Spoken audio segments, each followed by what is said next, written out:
absolutamente assustadora. E eu até tentei normalizar, porque eu estava num grupo com outros escritores e com leitores, inclusive, todo mundo estava fotografando e filmando o tempo todo, então eu estava tentando ter um comportamento muito macho. Mas havia jacarés em todo lado e abelhas, umas abelhas estranhas que não são nada parecidas com as abelhas da minha terra. E tudo na Amazónia é assim o outro nível, não é? Assim, é como o videogame que tem várias fases, vários níveis, não é? E a Amazónia é assim o nível supremo dos videogames todos. Mas foi muito importante para mim estar ali, naquela opacidade da floresta, não é? A floresta, quando a gente está dentro, a floresta é uma assombração autêntica. Ela mexe por todo lado, mesmo durante o dia, ela parece um fantasma, porque ela não fica quieta. A gente sente bulir em toda a parte, sente o chão mexer.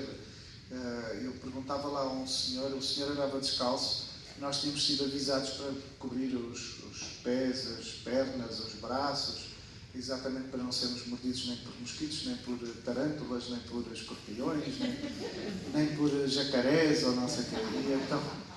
E então estava todo coberto e o senhor estava descalço com um calção, as pernas à mostra, e dizia assim: então, mas você tem medo? O escorpião pode ferrar, pode picar. E ele dizia assim: só dói as primeiras 8 vezes. Depois não dói mais. Depois, assim, se ele pica, a gente faz assim, não dói mais. Eu disse: eu não vou ter tempo para 8 vezes agora, assim, é melhor eu ficar coberto. Uma das coisas que me impressionava é que a gente não pisa a terra, a gente pisa a própria floresta, a gente pisa a floresta que vai morrendo, não é? Ela morre e renasce em cima daquela folhagem, são umas camadas espessas, isso cria muita insegurança. E a floresta tem isso, parece que tem outras coisas, outra gente vivendo assim embaixo, e se a gente fica muito à espera de ver a onça vindo de frente, e eu depois percebi que se calhar os bichos que estão mais perto e que estão mais a planear matar as nossas pessoas, eles estão assim meio por baixo, assim andando. Então é horrível ir à floresta para um rapaz medroso, mas foi fundamental, sim, para ter essa sensação de... Não traz muita propriedade, traz sobretudo esse deslumbre assustado, não é, do turista, mas quando inventava os Abaeté, eu imaginava-os dentro daquela assombração, mas normalizando, não é? Os Abaeté não poderiam estar pasmados como eu, não é? Teriam de considerar normal viver naquele lugar. Ainda que seja passado num tempo muito antigo, ele permite ver ao leitor de hoje, ou convida ao leitor de hoje a ponderar sobre a chegada do branco ao território que hoje se chama Brasil, de uma forma ilegítima e de uma forma violenta, e por isso com uma ocupação tão agressora quanto a ocupação que está a acontecer na Ucrânia hoje. Aparece em todo o livro várias vezes em que uma mulher descreve a forma como foi estuprada. E eu queria muito explorar isso, porque de facto eu acho que de certa forma o Brasil começa no estupro, e o estupro inaugura a mestiçagem, mas a mestiçagem sendo uma coisa hoje que nós precisamos de glorificar, precisamos de celebrar, precisamos de ter a noção de que ela começou na violência, começou na agressão, começou de facto no crime. Porque os países começam assim. Portugal começou com um pai tentando matar a mãe, fazendo guerra contra a própria, com o filho, fazendo guerra contra a própria mãe.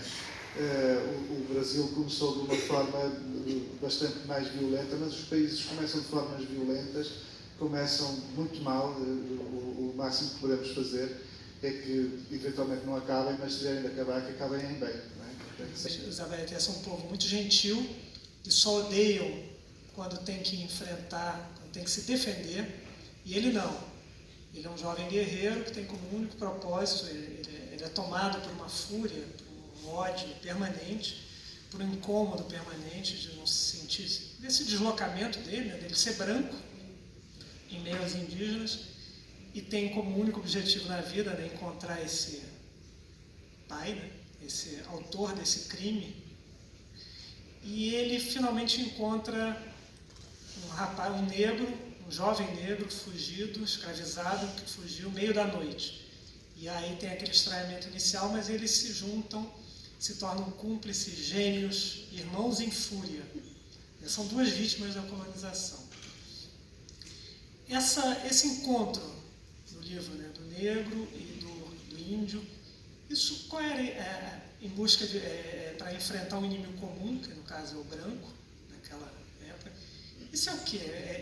Tem uma ideia aí por trás, porque a gente está falando de um passado muito violento, mas tem uma ideia assim de enfrentar, de se unir para enfrentar as doenças que permanecem, que são o racismo, o preconceito, a violência. São duas vítimas da colonização na época e ainda hoje são vítimas dessa violência. Esse encontro, não por acaso, o prefácio da Conceição Evaristo e o livro dedicado ao Ailton Krenak, né? Então, como é que surge essa ideia de juntar esses... É que, de alguma forma, os povos negros e os povos vermelhos são os grandes prejudicados pela presença branca, não é? A história do Brasil constrói-se em cima do extermínio dos povos vermelhos e da escravização dos povos negros, não é? Os povos vermelhos tomados como inúteis e por isso abatidos liminarmente, e os povos negros tornados como úteis e por isso escravizados. Eu li várias coisas e aproximei-me de vários temas e de várias perspectivas, e interessou-me muito a ideia histórica de que muitos dos negros que fugiam à procura dos mocambos ou dos quilombos, muitos dos negros que fugiam interceptavam por acaso, casualmente, comunidades indígenas que não eram conhecidas. E muitas das comunidades indígenas já sabiam das pessoas brancas e algumas não sabiam das pessoas brancas, souberam primeiro dos negros, porque os negros em fuga à procura de um lugar, não é, dessas aldeias ou dessas verdadeiras cidades negras, acabavam por interceptar, passar por lugares que nunca tinham sido frequentados por homem branco nenhum.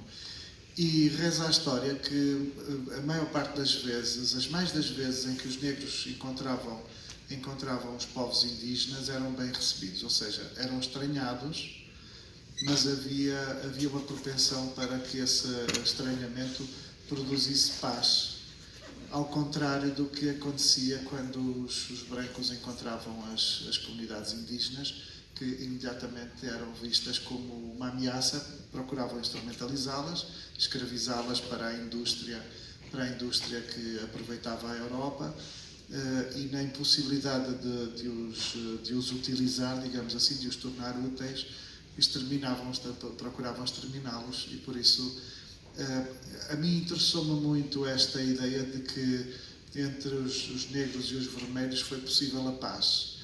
E entre os brancos e os negros e os brancos e os vermelhos a paz não foi possível. Por isso alguma coisa a história nos ensina também, ou nos deve ensinar acerca disto. E por isso, quando o padre António Vieira fala nas doenças do Brasil, em cima de um texto do António de Salvador, que na verdade o António de Salvador não usa a expressão doenças do Brasil, mas diagnostica, digamos assim. Ele próprio já, uma década antes, diagnostica perfeitamente a questão. Mas o padre António Vieira, 10 anos depois, dá-lhe um nome, chama-lhe isso, as doenças do Brasil. Quando ele fala sobre as doenças do Brasil, no fundo está a colocar no cerne da questão a exploração dos bens alheios e a exploração dos corpos alheios. Eu não creio que o António Vieira, àquela altura, tenha tido a noção da dimensão da sua própria expressão. Mas ela aproveita até hoje, no fundo, a maneira como ele coloca as coisas, e como o António do Salvador já colocava 10 anos antes, acho que ilustra até hoje a grande falha, digamos assim, na construção desta sociedade, que na verdade, celebrando muito a mestiçagem, falando muito da diversidade, eu acho que ainda não conseguiu criar uma verdadeira redenção para a mistura que foi aqui feita. E por isso o que acontece é que está aqui feita uma mistura, é verdade que existe uma mistura, mas só uma percentagem muito pequena da população é verdadeiramente paritária, digamos assim, é convidada a uma cidadania minimamente paritária, porque a maior parte da população parece-me que está meio estratificada. O próprio desenho das cidades, não é? A maneira como se desenham as cidades, ela revela uma hierarquia que é cromática, muitas das vezes. É uma hierarquia que acaba por fazer com que pessoas mais claras estejam no interior e progressivamente as pessoas vão escurecendo quando vamos um pouco mais à distância. E então acho que ainda falta cumprir o Brasil, não é? Fala-se muito em Portugal, cumprir Portugal. Fernando Pessoa falava muito sobre o mito sebastiânico de cumprir Portugal. Eu acho que ainda falta cumprir o Brasil. Talvez todos os países ainda tenham de ser cumpridos de alguma forma. Eu acho que a humanidade ainda falta cumprir. Temos pistas maravilhosas acerca de como ser gente, acerca de como ser humano, mas eu acho que ainda é uma coisa atomizada, assim, que acontece a um ou outro, a uma ou outra, mas que ainda não foi possível universalizar e ainda falta muito. Foi muito horrível, Mauro. Foi muito horrível porque eu escrevi de várias maneiras e várias vezes e várias coisas, em várias perspectivas, com várias linguagens e nada ficava do meu agrado. A verdade é que, de facto, o desafio que eu me propunha não era muito... Agora que está feito, eu olho e penso assim, claro, é isso, assim está feito, é isso. Inclusive, eu acho que é o meu melhor romance e por isso estou muito satisfeito com o livro. Mas, depois de encontrada essa solução, eu entendi o que eu estava à procura. Mas antes de encontrar, não sabia o que eu estava à procura. Porque tudo seria ridículo, tudo propende para ser ridículo, não é? Uma ideia de escrever sobre uma sociedade indígena, antiga, com séculos. Um autor português, europeu, do século XXI. Eu vou falar como, não é? Eu vou falar com um português, século XXI, europeu, puramente europeu. Vou escrever como escrevem os brasileiros. Vou parecer quem? Vou imitar o Marcelino Freire, que eu adoro. Vou imitar o Guimarães Rosa, que tem também já toda uma língua mestiça, que já é um brasileiro, já não é português, já é um português brasileiro. Tudo parecia muito disparatado, porque não faria sentido escrever em brasileiro, porque eles também não são brasileiros. Os Abaeté são os Abaeté. É uma nação outra que terá a sua própria língua, não é? E por isso os brasileiros também não sabem como falam os Abaeté. Então eu só consegui resolver a questão quando deixei tudo isso e pensei assim, bem, eu vou abeirar isso, que é uma expressão muito do livro, eu vou abeirar isso como num território de profunda liberdade, esquecendo Brasil, Portugal, porque nem Brasil funciona, nem Portugal funciona.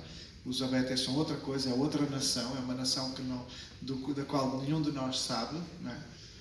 E eu vou encontrar dentro do português, que é a única língua que eu posso escrever, é a única língua que eu sei escrever, eu vou encontrar dentro do português uma maneira de perturbar a língua o suficiente para que ela pareça estar munida ou imbuída de um espírito que seja muito mais da floresta, de um espírito que seja muito mais credível para um povo que não tem a nossa mentalidade, que não tem uma mentalidade eurocêntrica, que não é cristão, que não teve de ser educado a partir de valores como a Bíblia, e por isso que vai em processos de moral completamente completamente distintos, mas que têm obviamente a sua ética, que têm obviamente a sua dignidade e que têm a sua cosmovisão, a sua cosmogonia.